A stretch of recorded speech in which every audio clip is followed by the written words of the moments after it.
Good afternoon, everyone. This is the news with b.c.begley. I am your host, and it's Friday, December the 12th, 2025. And let's jump right into the top news stories for today.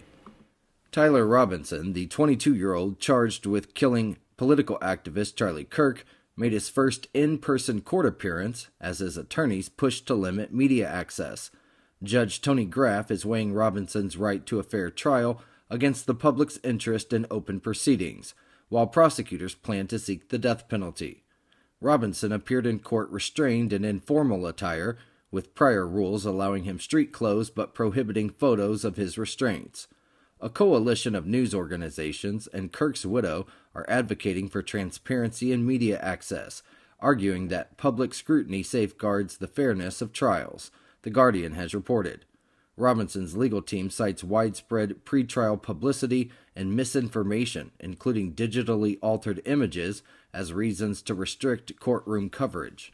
The U.S. Navy has submitted recommendations to the Pentagon regarding potential punishments for Democratic Senator Mark Kelly for participating in a video urging troops to refuse illegal orders. The Pentagon's Office of General Counsel is reviewing the recommendations, though the details of the report have not been made public. Defense Secretary Pete Hegseth requested advice from the Navy on possible actions, which could range from reducing Kelly's rank and pension to prosecuting him under military law. Legal experts note that as a retired Navy captain, Kelly still remains subject to the Uniform Code of Military Justice, though using it against a sitting senator would be highly unusual, CNN has reported. The controversy centers on whether Kelly's comments in the video amounted to inciting troops to disobey lawful orders, a claim the Trump administration has labeled as, quote, seditious. U.S. forces seized a Guyana-flagged oil tanker, the Skipper, off the coast of Venezuela, an action that President Donald Trump called justified, but he did not fully explain. The vessel had covertly loaded 1.1 million barrels of Venezuelan oil and was suspected of heading to Cuba. U.S. authorities say the tanker has long been sanctioned for participating in an illicit oil shipping network tied to foreign terrorist organizations. The FBI, Homeland Security, the Coast Guard, and the Pentagon jointly executed the seizure, which officials described as safe and secure, CNBC has reported. Analysts say the move will likely make shippers more cautious about transporting Venezuelan crude amid heightened U.S. pressure on Venezuela's President Nicolas Maduro. A top-secret U.S. government assessment reportedly concludes that China would defeat the United States in a war over Taiwan due to Beijing's ability to mass-produce cheaper weapons in overwhelming quantities. The Overmatch brief warns that U.S. reliance on costly, highly sophisticated systems leaves it vulnerable, a realization that reportedly alarmed national security officials. In simulated war games, major U.S. assets, such as the USS Gerald R. Ford, are frequently destroyed by China's submarines and large arsenal of hypersonic missiles. And despite this, the Pentagon still plans to build even more Ford-class carriers, even though the United States has not yet deployed a hypersonic missile, The Telegraph has reported. Analysts involved in the Taiwan conflict war simulations note that the U.S. suffers severe losses, including large numbers of ships, submarines, and advanced aircraft. Renewed fighting between Thailand and Cambodia has now entered its fourth and fifth days, with both sides accusing each other of violating international law and causing civilian casualties. Cambodia reported attacks on villages, schools, and cultural sites, including temples, resulting in 10 civilian deaths and 60 injuries, while Thailand claimed it was retaliating against Cambodian forces using historical sites for military operations. The clashes have spread across 5 different provinces and forced over 500,000 civilians to flee the border areas. Each side blames each other for reigniting the conflict, which follows a ceasefire that was brokered by U.S. President Donald Trump and the Malaysian Prime Minister back in October, Al Jazeera has reported. President Trump has expressed optimism about mediating another peace deal, saying he plans to speak with both governments soon. Denmark's Defense Intelligence Service has, for the first time, labeled the United States a potential security risk, citing Washington's increasing use of economic and technological power even against its allies.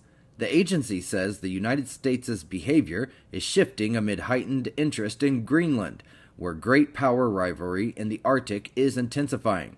Tensions grew after President Donald Trump repeatedly suggested acquiring Greenland and did not rule out using military force. And despite this new concern about the United States, the agency still identifies Russia and China as Denmark's primary security threats, Bloomberg has reported. It warns that uncertainty over America's commitment to Europe could embolden Russia in the Baltic Sea region, where China continues to expand its economic and military influence. The United States seized a Venezuelan oil tanker carrying about 1.1 million barrels of sanctioned crude oil, prompting Venezuelan President Nicolas Maduro to denounce the move as piracy and issue fiery threats against Washington. President Donald Trump defended the operation, saying the vessel was taken, quote, for a very good reason, and implying the U.S. would keep the oil. The dramatic commando raid marked the first U.S. seizure of a Venezuelan tanker and is expected to further deter ships from moving the country's crude. The incident deepens pressure on Maduro, whose government relies heavily on oil exports already squeezed by global competition and sanctions, the U.S. Sun has reported. With U.S. naval forces expanding in the Caribbean, many observers see the seizure as a potential first step in broader operations against Maduro's regime. A federal grand jury in Alexandria, Virginia, declined to indict New York Attorney General Letitia James on alleged mortgage fraud charges, marking the second failed indictment attempt in a week, after another grand jury in Norfolk, Virginia also rejected the case. James and her attorney, Abby Lowe, accused the Justice Department of pursuing a politically motivated effort driven by President Donald Trump. Lowe noted that both career prosecutors and two separate grand juries refused to advance the charges. James has repeatedly denied any wrongdoing, calling the allegations baseless and part of an effort to weaponize the justice system, Axios has reported. A recent federal court ruling also dismissed related cases after finding that a Trump-aligned attorney had been illegally appointed. U.S. Customs and Border Protection has proposed requiring visa waiver travelers from 42 countries to submit up to 5 years of social media history, along with expanded personal details. The measure would significantly increase data collection beyond the current electronic system for travel authorization, where listing social media has been optional since 2016. Immigration experts say the absence of social media information may now be interpreted as suspicious, and legal analysts call the plan a major shift toward evaluating travelers based on online speech. Travel industry groups have voiced concerns that the heightened vetting and potential delays could deter international visitors, especially ahead of major events like the World Cup, the New York Times reported. Digital rights advocates warned that mandatory social media disclosure threatens privacy, free expression, while offering little proven benefit for security. The Federal Reserve cut its key interest rate by a quarter percentage point to 3.5% to 3.75%, reflecting a hawkish cut amid internal divisions, with 3 members voting against the decision. Chair Jerome Powell emphasized a cautious approach, saying the Fed is well positioned to monitor economic developments before making further moves, while the dot plot shows only limited rate cuts expected in 2026 and 2027. The committee raised its GDP growth forecast for 2026 to 2.3% and noted inflation remains above its 2% target at 2.8% in September. Alongside the rate cut, the Fed will resume Treasury purchases to address pressures in overnight funding markets, starting with $40 billion in Treasury bills, CNBC has reported. The decision comes as Powell nears the end of his term, and President Donald Trump prepares to nominate a successor, potentially favoring a candidate inclined toward lower interest rates. Okay, here's a look at the live weather radar from the National Weather Service. And now let's take a look at the National Weather Forecast for today. Drier weather is arriving in the Pacific Northwest, but major to catastrophic flooding in parts of the western Washington and northwestern Oregon area will persist for several days. A strong ridge in the west and a deep upper low in the east will create sharp temperature contrast across the country. Record warmth is expected from California to the southwest and the southern plains, while Arctic air brings temperatures 20 to 30 degrees below average to the northern plains and the upper Mississippi Valley. A swath of snow will spread from the northern plains into the Midwest and the central Appalachians through Saturday, and lake effect snow will briefly diminish before becoming active again late Saturday into Sunday. President Donald Trump has launched the Trump Gold Card, offering fast-tracked U.S. visas to wealthy foreigners who pay at least $1 million, with businesses paying $2 million to sponsor employees. The card promises rapid residency and a direct path to citizenship for qualified applicants, with a $15,000 non-refundable processing fee and an upcoming $5 million platinum version offering tax benefits. The scheme targets high-level professionals who can demonstrate that they will substantially benefit the United States, with Trump emphasizing job creation and productivity. Critics argue the program favors the wealthy and undermines fairness in the immigration system, contrasting with the traditional green cards available to a wider range of applicants, the BBC has reported. The launch comes amid broader immigration crackdowns, including paused asylum applications, increased visa fees, and enforcement actions against undocumented immigrants. Brazil's lower house of Congress passed a bill that could reduce former President Jair Bolsonaro's 27-year prison sentence for attempting a coup, along with the sentences for over 1,000 others involved in the January 8, 2023 attacks on government buildings. The vote sparked chaos, with a left-wing congressman protesting, a physical altercation involving police and journalists, and live coverage temporarily cut. Opponents criticized the bill as undermining democracy and condemned the aggressive removal of the protesting lawmaker, Al Jazeera has reported. Bolsonaro, convicted on multiple charges for seeking to overturn the 2022 election, remains in federal custody, while his son, Flavio Bolsonaro, has indicated he may leverage the bill to benefit his father's freedom. The Senate is expected to vote on the legislation next week. Bolivian authorities arrested the former president Luis Arce on charges of breach of duty and financial misconduct linked to alleged embezzlement during his time as economy minister under the previous president Evo Morales. The arrest comes a month after conservative president Rodrigo Paz took office, ending 20 years of socialist rule.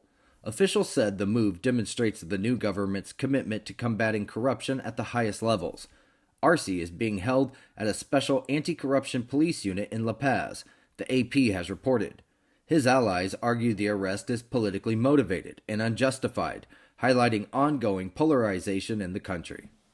NASA has lost contact with its MAVEN spacecraft, which has orbited Mars since 2014 after it failed to communicate following its passage behind the planet. MAVEN, launched back in 2013, studies Mars's upper atmosphere and its interaction with the solar wind, helping explain how the planet lost much of its atmosphere over time. The spacecraft also serves as a communication relay for the Curiosity and the Perseverance rovers. NASA engineers are investigating the cause of the sudden silence, ABC News has reported. 2 other Mars orbiters, the Reconnaissance Orbiter and Mars Odyssey, remain active and operational. President Donald Trump held a conference call with French President Emmanuel Macron, British Prime Minister Keir Starmer, and German Chancellor Friedrich Merz to discuss U.S.-led peace talks aimed at ending the war in Ukraine. President Trump has expressed skepticism about Ukraine's ability to prevail and recently pushed a plan for Kyiv to cede the Donbass region to Russia in exchange for U.S. security guarantees. His shifting stance has frustrated Ukraine and its allies, while he has also raised questions about elections and corruption in Ukraine. President Trump criticized European countries as, quote, weak and uncertain in their approach to achieving peace, Politico has reported. Now, despite this, British officials emphasized the importance of U.S. involvement and ongoing efforts to facilitate a resolution. 8 Anaheim High School running team students were injured Wednesday afternoon when a suspected DUI driver struck them at an intersection. The students, aged 16 to 17, were waiting at Harvard Boulevard and West North Street around 3 p.m. when a red Toyota veered off the road and then hit them. 3 students were immediately hospitalized, with one reported in critical condition. The 27-year-old driver was also hospitalized and then later arrested on suspicion of DUI, ABC7 News has reported. Coaches and school resource officers were present at the scene during and after the crash. Chinese astronauts on the Shenzhou 21 mission conducted an 8-hour spacewalk outside the Tiangong space station on December the 9th to inspect and maintain space equipment. During the EVA, they photographed cracks in the Shenzhou 20 capsule's windows, installed a space debris protection system, and replaced the cover of a temperature control adapter.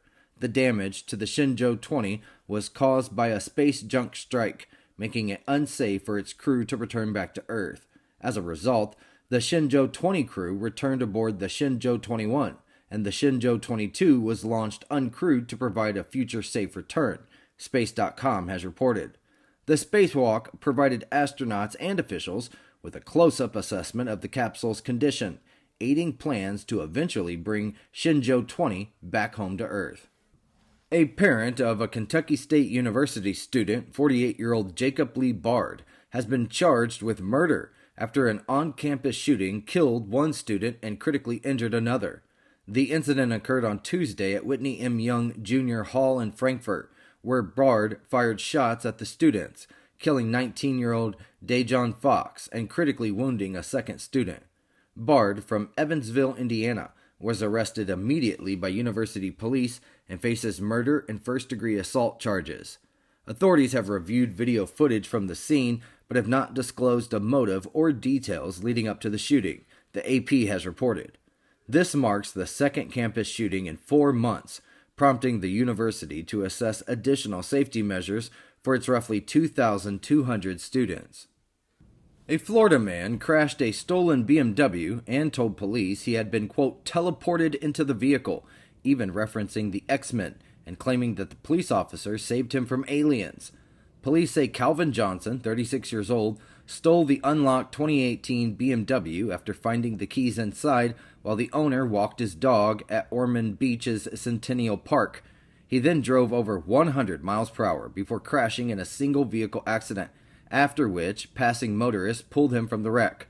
Johnson was hospitalized under guard and faces charges including grand theft auto and driving with a suspended license, the Smoking Gun has reported. He has a lengthy criminal record and previously admitted to stealing a $1,500 bicycle simply because, quote, he felt like it. Ukraine struck a Russian Shadow Fleet oil tanker, the Dashan, in the Black Sea, using Sea-Baby maritime drones in a joint operation by the SBU and its Navy. The attack caused critical damage to the vessel, which was traveling with its transponder off toward a Russian port. Now this marks the third strike on Russian oil tankers in 2 weeks, targeting ships used to secretly export oil in defiance of Western sanctions. Video shows the drone hitting the tanker, followed by explosions and thick smoke, though it is unclear if there was an oil spill or what cargo was on board, CNN has reported. Ukrainian officials said the operation aims to reduce Russian oil revenues, continuing a campaign that previously targeted major Russian export facilities. Today is December the 12th, 2025, and on this day in history, in the year 1787, Pennsylvania became the second state to ratify the U.S. Constitution. In the year 1915, Frank Sinatra was born in Hoboken, New Jersey. And in the year 1963, Kenya gained independence from the United Kingdom. December the 12th is also National Gingerbread House Day. Alright, it's 19 past the hour, and let's do a quick market update. The NASDAQ is down 1.67% today. Gold is also down 0.01%, almost even. Oil is up 0.18%. Bitcoin is down 2.11% today. The Dow Jones Industrial Average is down 0.70%, and the S&P 500 is down 1.36% today. And now let's head to the last block of news for today. The Trump administration is expanding militarized operations along the southern U.S. border by transferring most of California's border with Mexico to the Navy's control. The new zone stretches from the Arizona state line to the Otay Mountain Wilderness, covering the Imperial Valley and border communities. Since April, similar zones in New Mexico, Texas, and Arizona have allowed troops to apprehend immigrants and enforce trespassing laws on military land, with more than 7,000 troops deployed along with helicopters, drones, and surveillance equipment. Interior Secretary Doug Burgum said the move strengthens national defense and protects public lands, though legal experts warn it may violate the ban on domestic military law enforcement, the AP has reported. The announcement comes amid a federal judge's order for the Trump administration to return control of California National Guard troops in Los Angeles back over to the control of California's Governor, Gavin Newsom. A federal judge in California, Charles Breyer, blocked the Trump administration from deploying California National Guard troops in Los Angeles and then ordered control returned back to Governor Gavin Newsom. The ruling challenges the administration's efforts to federalize roughly 300 guardsmen under Title X for immigration enforcement, citing no evidence that federal law execution was hindered. Breyer criticized the administration for effectively creating a, quote, national police force and then taking a, quote, expansive view of presidential powers. The order is temporarily stayed until Monday to allow the Justice Department time to appeal, CBS News has reported. The decision follows similar blocks in Oregon and Illinois and underscores ongoing disputes over the federalization of state National Guard troops for immigration and other enforcement operations. Coca-Cola announced that Chief Operating Officer Henrique Braun will succeed James Quincy as CEO on March 31st, while Quincy will become Executive Chairman. Quincy, 60 years old, has led the company since 2017, overseeing bottling refranchising, pandemic strategies, and a push toward healthier beverages. Braun, who is 57 years old and joined Coca-Cola back in 1996, became COO earlier this year and will focus on global growth, consumer needs, and technology improvements. The leadership change comes as Coca-Cola faces slower soda demand, though premium brands like Smart Water and Fairlife are performing well, CNBC has reported. Under Quincy, Coca-Cola has outperformed Pepsi, maintaining its lead in U.S. soda sales and growing its market value to over $300 billion. A 47-year-old man was killed after being struck by a snowplow at Minneapolis-St. Paul International Airport on Tuesday evening. The incident occurred shortly after 7:30 p.m. local time in a parking lot near Terminal 2 used by the catering company LSG Sky Chefs during light snow and temperatures in the upper 20s.